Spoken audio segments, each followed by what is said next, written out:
Olá, bom dia, boa tarde, boa noite. Como é que você tem passado?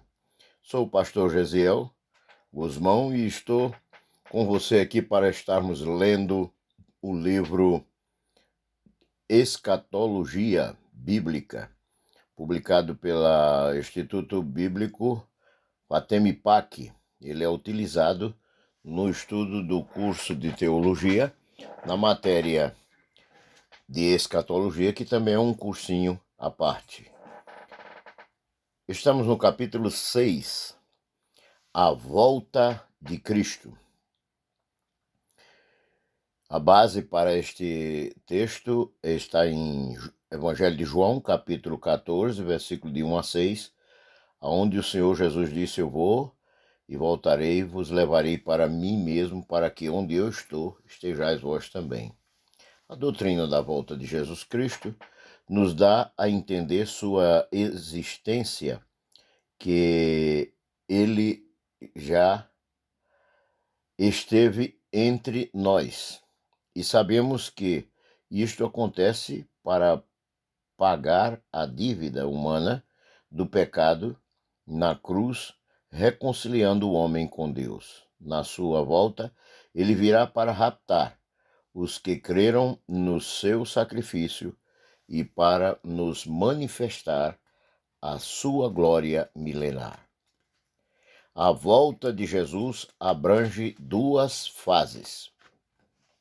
Na primeira fase ocorrerá o arrebatamento da igreja, e na segunda fase ocorrerá o estabelecimento do reino milenar de Cristo sobre a terra. Primeira fase. Neste primeiro momento da volta de Cristo, Jesus, ele virá de forma invisível para arrebatar a igreja, como ele mesmo afirmou em João 14, versículo 3, e 1 aos Coríntios, Paulo ensina em 1 Coríntios, capítulo 15, versículo 52. Jesus virá até as nuvens, onde recepcionará a igreja, e 1 Tessalonicenses, capítulo 4, versículo 16 e 17 confirma isto.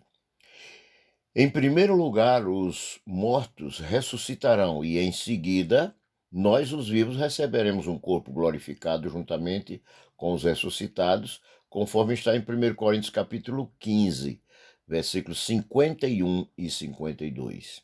Entretanto, esta ordem descrita neste texto bíblico não indica uma diferença de tempo, posto que tudo isto ocorrerá em um abrir e fechar de olhos. O rapto da igreja será em fração de segundo. Isto ocorrerá por Cristo é Deus, pois Cristo é Deus e, como tal, é onipotente. Aleluia. Segunda fase. Na segunda fase da segunda vinda de Cristo, ele virá de forma visível.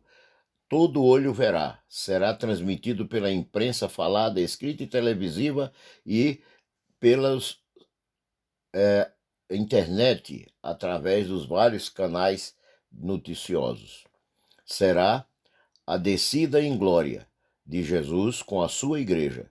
Jesus descerá visivelmente sobre o Monte das Oliveiras, rodeado de seus santos e sua igreja e seus anjos, conforme está escrito em Atos capítulo 1, versículo 10 a 12, Zacarias capítulo 14, versículo 4. Nesta fase, ele virá para livrar Israel do massacre pelo exército dos confederados do anticristo. Zacarias capítulo 14, versículo 3 a 7. Jesus virá em glória para salvar Israel espiritual, política e geograficamente. Mateus 24, versículo 30 e 31. Surge a pergunta: quando ocorrerá a volta de Cristo? A primeira fase, o rapto da igreja, ocorrerá antes da grande tribulação, de acordo com Lucas capítulo 21, versículo 10, Apocalipse 3, versículo 10, 1 Tessalonicenses 1, versículo 6. A segunda fase será no final da segunda metade das 70 semanas de Daniel, isto é, quando Jerusalém estiver cercada pelo exército do anticristo, conforme Zacarias 14, versículo 3 e 4, Apocalipse 19, versículo 11 a 16. Maranata, ora vem, Senhor Jesus.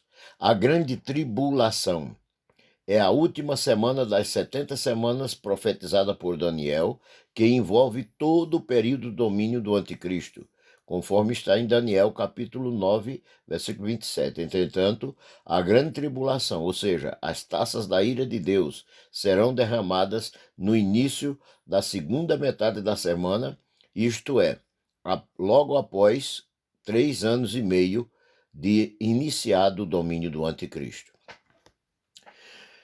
Na grande tribulação, o anticristo promoverá uma paz e um progresso espantoso na terra. 1 Tessalonicenses capítulo 5, versículo 3. Toda a terra estará maravilhada com a besta, e até Israel se deixará enganar, fazendo aliança com ele. Daniel 9, 27 e Apocalipse 13, versículo 3. Nos primeiros 3 anos e meio, haverá uma paz simulada, mas no meio desta semana, a aliança será quebrada pela recusa de Israel em adorar a besta, segundo está confirmado em 2 Tessalonicenses, capítulo 2, verso 4, Apocalipse 13, versículo 4 a 6 e o versículo 12.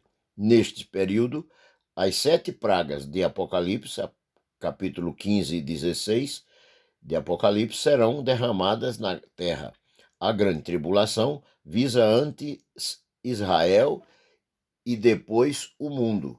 Romanos capítulo 2, versículo 9 e 10, Jeremias capítulo 25, versículo 29 e 30, Apocalipse 13, versículo 7 e 8, capítulo 4, versículo 3, Daniel capítulo 7, versículo 23. Um dos propósitos da grande tribulação é levar Israel ao arrependimento.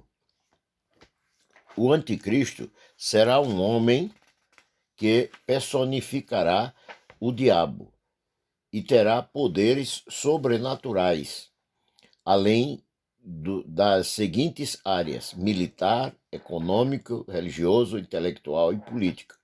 Ele influenciará de forma carismática com seus discursos e escritos, e a terra ficará maravilhada com ele. Apocalipse 13, versículo 3 e 5.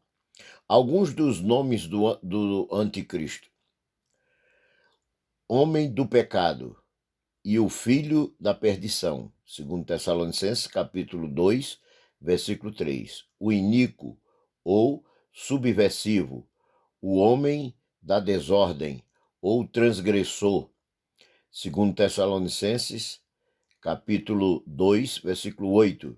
Na batalha do Armagedon, o anticristo comandará seus exércitos contra Cristo.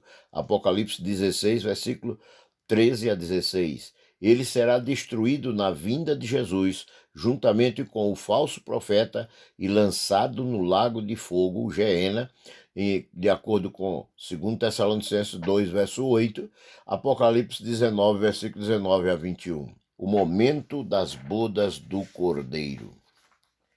A Bíblia dá a entender que ocorrerá entre o arrebatamento da igreja e a descida de Cristo em glória, na segunda fase da segunda vinda de Cristo.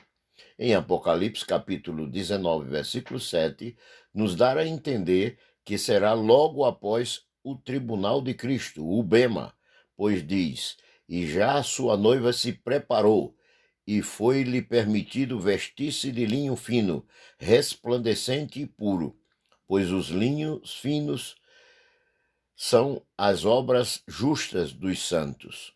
Outro aspecto importante a observarmos neste assunto é que o tempo ao que Cristo ditem traduz como chegada. Significa algo concluído, terminado, mostrado com que as bodas do Cordeiro já terminaram.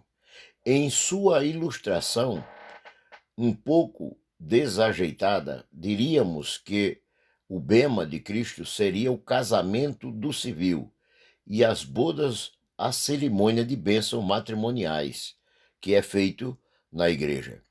A expressão as obras justas dos santos parece indicar que a igreja já tenha passado pelo tribunal bema, que é o tribunal de Cristo. Desse modo, as bodas devem ocorrer entre o tribunal de Cristo e a segunda fase da segunda volta, da segunda vinda da volta de Cristo, também conhecida como a segunda vinda em glória, quando todo olho o verá. Aleluia! O local das bodas do Cordeiro. Com base na lógica e em uma exegese do texto sagrado, não se pode, em sã consciência, afirmar que será em outro lugar que não seja o céu, considerando que as bodas seguem o tribunal de Cristo, que, diga-se de passagem, acontecerá no céu, como já demonstramos, e considerando que, quando Cristo voltar em glória, a igreja virá com ele para reinar no milênio. Apocalipse, capítulo 19, versículo 14, confirma isso. Conclui-se que as bodas acontecerão no céu, porque para um povo celestial, o céu é o melhor lugar para comemorações, conforme a Filipenses, capítulo 3, versículo 20 e 21. Participantes das bodas do Cordeiro. As bodas do Cordeiro será a festa entre Cristo e a igreja. Em Daniel, capítulo 12, versículo 1 ao 3, Isaías, capítulo 26, versículo 19 a 21, a dos santos do Antigo Testamento e possivelmente os mártires da Grande Tribulação, será após o tribunal de Cristo e as bodas do Cordeiro. Mesmo que este grupo tenha uma posição de observadores, eles não são parte da noiva do Cordeiro, a igreja, para tornarem-se participante do casamento. Ainda na figura da cerimônia do casamento, as testemunhas e convidados se alegram, mas só os noivos se casam. Partindo deste princípio, relacionemos juntos, ou melhor dito, raciocinemos juntos na distinção entre as bodas do Cordeiro e a ceia do casamento. J. Darren Pentecost, no seu livro Manual de Escatologia, publicado no Brasil pela editora Vida, diz o que passo a transcrever. As bodas do Cordeiro referem-se particularmente à igreja e ocorrerá no céu. A ceia do casamento inclui Israel e ocorre na terra. Mateus capítulo 22, versículo 1 a 14. Lucas capítulo 14, versículo 16 a 24. Mateus 25, versículo 1 ao 13. Trechos em que Israel aguarda o retorno do noivo e da noiva. A festa ou a ceia do casamento é localizada na terra e tem referência especial a Israel. A ceia do casamento torna-se uma parábola de todo o período da dispensação milenar para a qual Israel será convidada durante o período tribulacional, convite que muitos rejeitarão, sendo por isso lançado fora. E muitos aceitarão e serão recebidos. Por causa da rejeição, o convite será estendido aos gentios, de sorte que muitos deles serão incluídos. Israel, na segunda vinda, estará esperando que o noivo venha para a cerimônia do casamento e o convite para aquela ceia, na qual o noivo apresentará sua noiva para os amigos. Mateus capítulo 25, versículos de 1 a 13. Aleluia!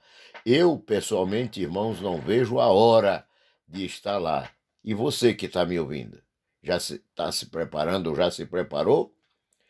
Será um momento solene, tanto para a Igreja como para Cristo Jesus, como também para Israel e as nações que não se confederaram ao anticristo contra Israel.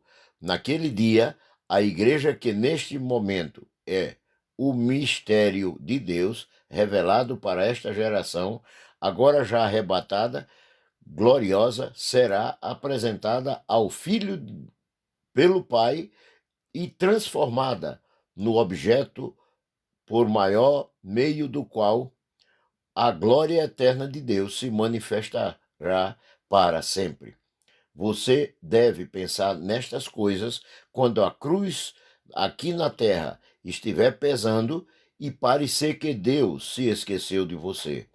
Pense nas glórias do corpo de glória que terás se fordes fiel até a morte. Romanos, capítulo 8, versículo 18 a 25.